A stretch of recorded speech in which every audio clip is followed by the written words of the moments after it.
నమస్కారం. ఎన్నికల ప్రచారంలో భాగంగా ఈరోజు గరుడుగండి పంచాయతీ గోపాలపురం గ్రామంలో ఉన్నాం.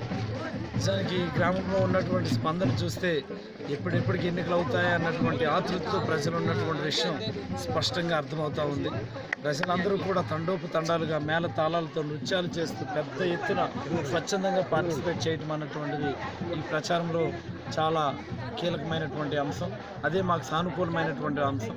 అదేవిధంగా ఎల్లుండి అనగా 22వ తేదీన నేను నామినేషన్ వేస్తున్నాను. అలాగే నెక్స్ట్ డే 23వ తేదీన జగన్ సార్ భారీ బహిరంగ సభ మళ్ళీ కాశీబుగ్లోనే ఉంటుంది.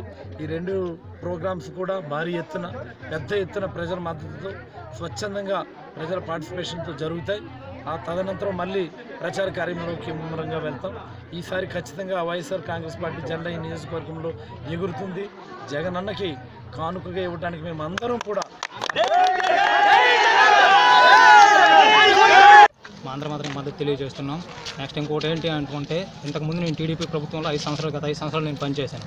ఓకే, దానివల్ల ఏంటనుకుంటే ప్రభుత్వంపై తీవ్రమైన విమర్శలు, అనేకమైన అనైతికమైన పనులు చేయడం వల్ల ఏంటనుకుంటే ఆ ప్రభుత్వంపై నాకు మనసు విరక్తి కలిగి ఈరోజు ఏంటనుకుంటే సభాముఖంగా ఎంతమంది ఉన్నారో వీళ్ళందరి తరఫున కూడాను నేను ఈ పార్టీలో చేరడం జరిగింది. నెక్స్ట్ ఇంకోటి ఏంటనుకుంటే, బాబు వస్తే జాబ్ వస్తుందని చెప్పారు. 5 సంవత్సరాలు కాలయాపన చేశారు. చేసిన తర్వాత ఏంటనుకుంటే ఇదంతా తొంగలో తొక్కారు.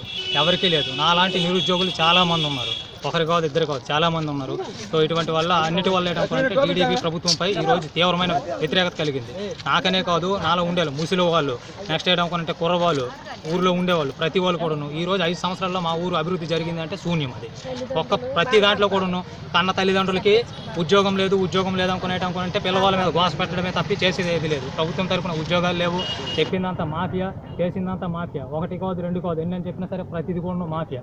సో ఇటువంటి వాటి వల్ల అన్నిటి వల్ల ఏంటనుకుంటే మనస్తాపం, తీవ్రమైన మనస్తాపం. నాలాంటి వాళ్ళు చాలామంది లాస్ట్ 1 మంత్ బ్యాక్ అనమాట మా ఊరు నుంచి కనీసం ఒక 30 మంది 40 మంది కుర్రవాళ్ళు నాలాంటి వాళ్ళు అందరికీ కూడా ఈ పార్టీలో చేరడం జరిగింది. నెక్స్ట్ ఏంటనుకుంటే ఇంతకుముందు టీడీపీ ప్రభుత్వంలో పనిచేసే డాక్టర్, అతను కూడా డాక్టర్గా పనిచేశారు. అతని పేరు ఏం పేరు అనుకుంటే తన పేరు ఇప్పుడు మీ గోపాలపురం ఎన్ని ఓట్లు ఉన్నాయి? గోపాలపురంలో మొత్తం 500 పైన ఉన్నాయి. ముఖాముఖి 500 పైన ఉన్నాయి. ఇవన్నీ కూడా మనకు కలిసి వచ్చే అంశమే. దీనికి కూడా కాదంటం లేదు. ఊర్లో అయితే టీడీపీకి పెద్ద శత్రువులు ఉన్నారు. దాంట్లో నేను ప్రథం అనమాట. సో ఈ డాక్టర్ గారు మనస్తత్వం మంచిది. నెక్స్ట్ ఏంటనుకుంటే అన్ని విధాల సహకారాలు అందించే మనస్తత్వం ఉన్నది. ఊర్లో ఎవరికైనా ఆపద కలిగింది అనుకుంటే ఖచ్చితంగా ఆదుకునే మనస్తత్వం స్వభావం కలవారు.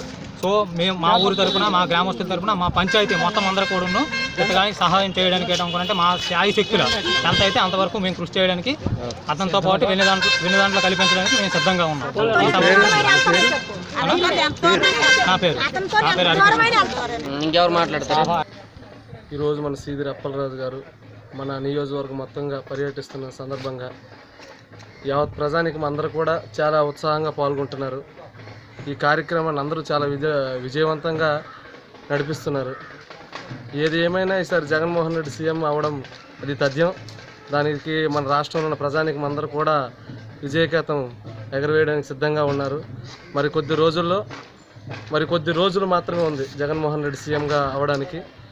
దీనికి గాను మేమందరం కూడా మా సమిష్టి కృషితో పనిచేస్తాం. జగన్మోహన్ రెడ్డి కోసం మేము ఏదైనా చేయడానికి సిద్ధంగా ఉన్నాం.